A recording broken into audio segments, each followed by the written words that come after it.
Llegaste a la rueda de auxilio para profesionales que aman estar en movimiento. Soy Susana Casal, comunicadora experta en comunicación organizacional y mentora de profesionales comprometidas y comprometidos con su evolución. En este espacio te compartiré reflexiones, aprendizajes y conocimiento para desafiar tu mirada, generarte preguntas e inspirarte a avanzar.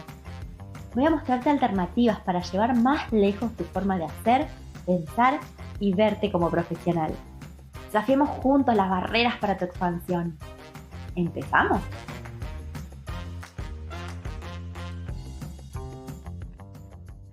Todos opinan de mi trabajo. ¿Alguna vez te pasó? Esta es una frase que me cruzo todo el tiempo en mis cursos y en mis mentorías. Y no solamente desde quienes venimos de comunicación, sino también de personas que gestionan áreas de cultura, de cambio o cualquier área soft, entre comillas, del mundo de la gestión de personas. Solemos sentir que lo que hacemos y cómo lo hacemos es materia de opinión pública. Y ni hablar de los resultados que tenemos o que no tenemos.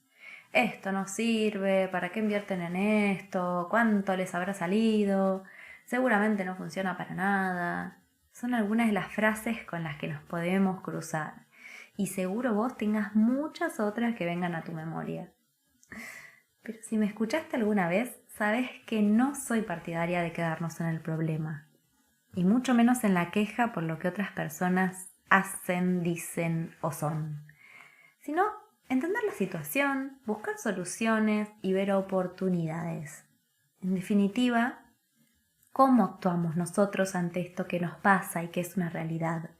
Porque si nos quedamos en lo que debería ser o en lo que nosotros sabemos y ellos no saben y que nosotros somos los especialistas, nos vamos a quedar simplemente revolviéndonos en la silla con bronca, mientras nuestra organización o los clientes o los jefes siguen siendo como son.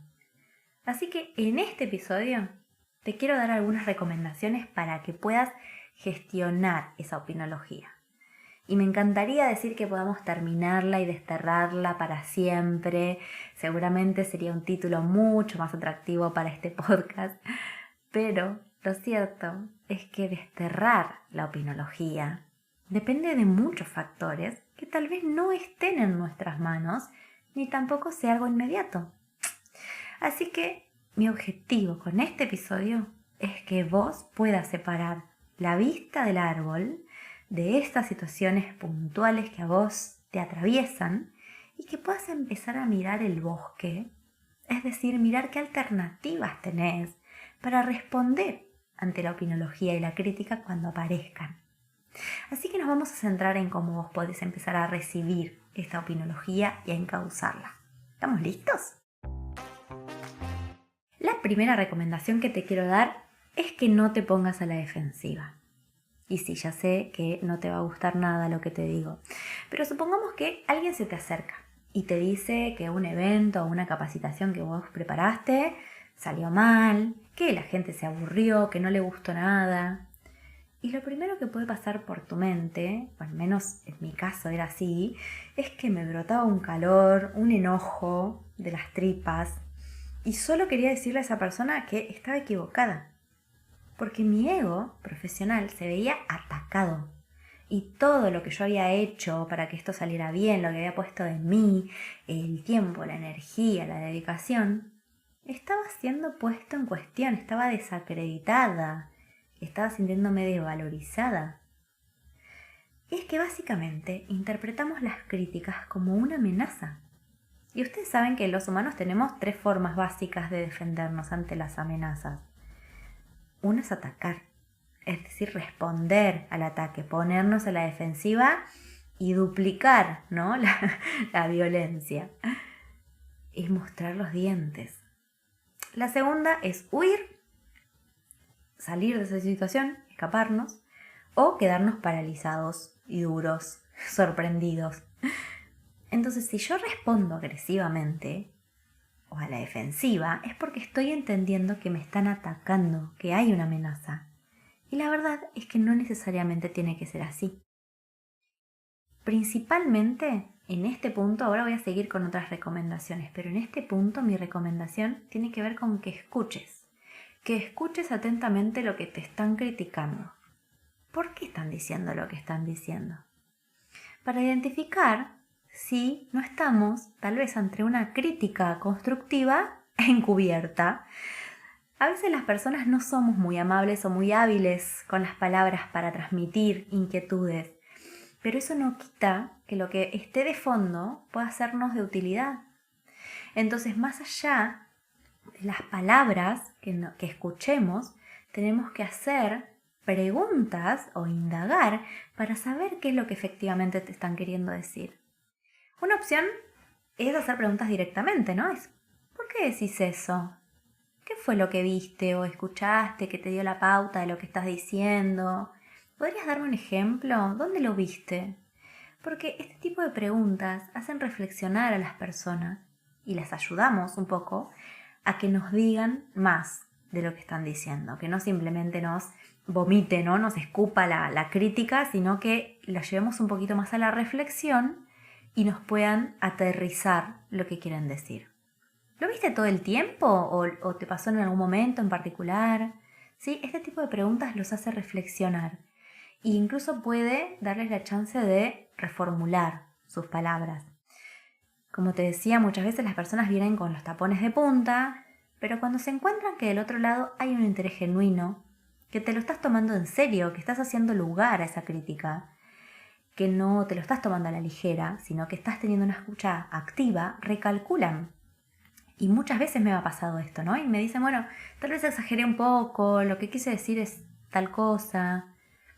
Así que la primera recomendación es que no te pongas a la defensiva inmediatamente, sino que te pongas en una actitud de escucha, aislando un poquito esto que te pasa por el cuerpo y que indagues, que preguntes, a ver qué hay más allá de la crítica o de la opinología. La segunda recomendación es no tomártelo personal, porque estoy segura de que te quedaste pensando que es imposible aplicar la primera recomendación. ¿Eh? No tomártelo personal es entender que la otra persona no necesariamente está criticando tu profesionalismo, tu empeño, tus ganas de hacer las cosas bien. Al menos no necesariamente, como te decía. En general, las personas criticamos o juzgamos en función de nuestra propia forma de ver el mundo, nuestros propios intereses, nuestros gustos. Entonces es posible que la persona que te venga a criticar o que esté opinando sobre tu trabajo refleje más su propia mirada que la tuya. ¿Viste que hay una frase que dice lo que Pedro dice de Juan, habla más de Pedro que de Juan? Bueno, exactamente así. Cuando alguien te viene a hacer una crítica, pensá desde dónde puede estar hablando, en qué momento, qué situación está, cuáles eran sus expectativas o cuáles son sus intereses. Te voy a poner un ejemplo. Yo suelo hacer muchas encuestas y diagnósticos en las organizaciones y más allá de que sean en general cuestionarios cerrados, con opciones de respuestas cerradas, cuando hay un campo abierto, las personas aprovechan para decir lo que tienen ganas de decir, aunque no sea sobre lo que estamos preguntando. Es habitual que sea cual sea el tipo de encuesta que estamos haciendo, si estamos preguntando sobre comunicación, si estamos preguntando sobre cultura, salgan temas como los jefes, como el salario, como la organización. En general aparecen comentarios que están cargados de unas experiencias propias o unos enojos que como no encuentran otros lugares para trasladarlos o para emitirlos, aprovechan esos espacios. ¿Sí? Entonces, no necesariamente cuando vos recibas algo están hablando de vos o están hablando de tu trabajo, sino que tal vez pueden ser situaciones personales. Pero también me lleva esto a hacer un apéndice especial y revisar efectivamente cuál es nuestra apertura para recibir críticas, porque también nuestros sesgos están en juego. Y muchas veces pensamos que lo que nosotros hacemos está bien, no puede estar equivocado, no puede estar erróneo, no pensamos que pueda ser mejor, es inmejorable. Y es posible que a partir de escuchar lo que nos dicen, tengamos oportunidad de hacer algún cambio valioso. Y te doy un ejemplo. En un momento yo organicé un ciclo de desayunos, que en su momento en esta organización era novedoso y la gente se sumaba y todo bien, pero después nos empezó a costar que la gente participara, que aceptara la invitación, que viniera. Nos costaba bastante garantizar la concurrencia del espacio. Y la verdad era que eran agendas de los directores, o sea, nos costaba mucho conseguir agendar con ellos y no podíamos desperdiciar cada oportunidad que teníamos. Entonces, ¿qué le pasa a la gente que no se suma? E hicimos alguna indagación, ¿no? Empezamos a averiguar un poco qué es lo que pasaba y lo que las personas nos decían, que aunque a nosotros nos doliera, era que el espacio era súper aburrido, que no le veían ningún valor, que solamente hablaba el director y que ellos estaban ahí como sin agregar demasiado. Entonces, si nosotros nos quedábamos con esa crítica diciendo, bueno, la gente no entiende nada o lo que sea, ¿no? Con nuestros propios sesgos, nuestra propia mirada, nos estamos perdiendo realmente ese feedback súper valioso para corregir. Y nosotros corrimos esa mirada de mirarnos el ombligo y empezamos a escuchar esas críticas para recalcular y dimos otro formato y le dimos otra duración y lo estructuramos de otra manera. Empezamos a direccionar mejor a los directores en lo que tenían que decir y demás para aprovechar, ¿no?, el valor del espacio. Y con eso, con esos ajustes, la gente empezó a participar más y los índices de satisfacción volvieron a elevar. Entonces, con este ejemplo, lo que te quiero mostrar es que cuando vos sientas que te están juzgando algo que vos haces o algo de lo que vos sos parte, no te están juzgando a vos. Si vos lo tomás así, como que tu trabajo sos vos, va a ser muy difícil que tomes distancia y que te abras realmente a la posibilidad de hacer cambios. Porque tu forma de hacer las cosas no necesariamente es la forma de hacer las cosas. Y llegamos a la tercera recomendación, que es llevar datos a la mesa. Un poco siguiendo esta línea anterior de que indagamos, preguntamos y obtuvimos datos. Y no podía ser de otra manera porque me encanta hablar de este tema, ¿no? Los datos no solamente son números, no solamente son estadísticas de encuestas de satisfacción, sino también hablar con las personas, tener datos de los costos, tener porcentajes de lo que sea, es hablar de benchmark, siempre que podamos ponerle una capa de objetividad. Y por objetividad me refiero simplemente a esos elementos que nos ayuden a separar mi creencia, mi pensamiento o mi postura y empezar a incorporar algunos datos que nos permitan generar esta perspectiva. Y quiero también dejarte un ejemplo de esto. Hubo un momento en el que yo estaba trabajando en un área de comunicación y las personas nos pedían que mandáramos algunos correos que nosotros considerábamos que no teníamos que enviarlos, pero nos decían que a la casilla de comunicación interna, porque lo enviábamos nosotros, esos mails se leían más, eran más vistos, teníamos como una legitimidad ganada.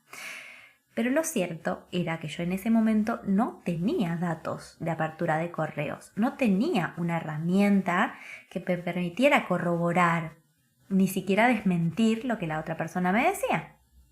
Y ese fue uno de los primeros caminos que hice yo, desafíos que tuve para empezar a obtener datos. Me puse manos a la obra, empecé a buscar algunas formas de medir eso y tuve algún experimento para obtener mediciones. No eran súper fiables, pero era lo que teníamos, algún dato aproximado. Cuando tuve ese dato, encontré otras áreas, o mejor dicho, fui a golpearle la puerta a otras áreas que también enviaban correos a grandes volúmenes de personas desde sus casillas personales o desde casillas de área y les pedí que hicieran el mismo experimento.